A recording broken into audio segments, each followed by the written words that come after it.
Play offs దగ్గర పడుతున్న కొద్దీ మ్యాచ్లన్నీ రసవత్తరంగా మారుతున్నాయి. ముఖ్యంగా 4వ బెర్త్ కోసం జరిగే ఫైట్ మరింత ఇంట్రెస్టింగ్ గా మారింది. ఊహించినట్టుగానే పంజాబ్ స్టీల్ రేస్లో నిలిచింది.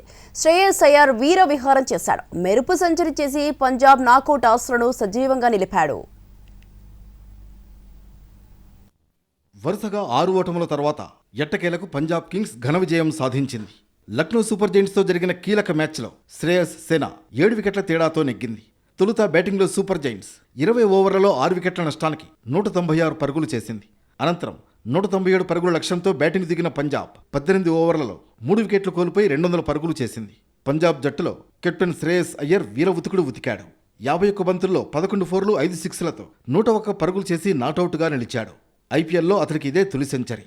ఓపెనర్ ప్రభ్సిమ్రన్ సింగ్ 39 బంతుల్లో 69 పరుగులు చేసి జట్టు విజయంలో కీలక పాత్ర పోషించాడు. లక్నో బౌలర్లలో షమి 2, అర్జున్ టెండూల్కర్ 1 వికెట్ తీశారు. ఈ విజయంతో పంజాబ్ ప్లే ఆఫ్స్ ఆశలు సజీవంగా మిగిలాయి. ప్రస్తుతం పంజాబ్ ఖాతాలో 15 పాయింట్లున్నాయి. రేపు ముంబైతో రాజస్థాన్ తలపడనుంది. ఈ మ్యాచ్ ఫలితమే పంజాబ్ భవితవ్యాన్ని తేలుస్తోంది. ఆ మ్యాచ్లో రాజస్థాన్ ఓడితేనే పంజాబ్ కింగ్స్కు అవకాశాలుంటాయి. ఒకవేళ రాజస్థాన్ నెగ్గితే నెట్ రన్ రేట్తో సంబంధం లేకుండా నేరుగా ఆ జట్టు ప్లే ఆఫ్స్కు చేరుతుంది. అప్పుడు పంజాబ్ ఇంటి ముఖం పట్టాల్సి వస్తుంది. ఈ మ్యాచ్లో మొదట బ్యాటింగ్ చేసిన సూపర్ జైంట్స్ బ్యాటర్లలో జోష్ ఇంగ్లీష్ చెలరేగిపోయాడు. 44 బంతుల్లో 9 ఫోర్లు 2 సిక్స్లతో 72 పరుగులు చేశాడు. ఆయుష్ బదోని 43 పరుగులు చేశాడు.